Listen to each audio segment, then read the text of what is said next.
റസൂലന്റെ ഖൽബിൽ നിറഞ്ഞു എന്നാലും സ്നേഹസുഖം നേടിയിട്ടില്ല ത്വയ്ബ മദീനയുടെ ചിത്രങ്ങൾ കണ്ടു അതല്ലാതെ ഞാൻ അവിടെ പോയിട്ടില്ല എല്ലാരും പറയുന്നു പുന്നാര നബിയൊന്ന് കനിയുകിൽ ഇരുലോകം മിക ജീവിതം ഇല്ലാതെ തെറ്റില്ല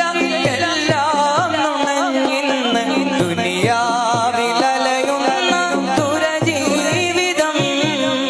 എന്നാലും അല്ലാഹുവിന്റെ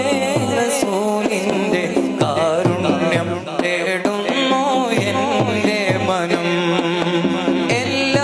എല്ലാത്തിനേക്കാളും പുന്നാര നബിയുള്ള വലുതാണ് നലറുന്ന സ്നേഹമനം വലുതാണ് നലറുന്ന സ്നേഹ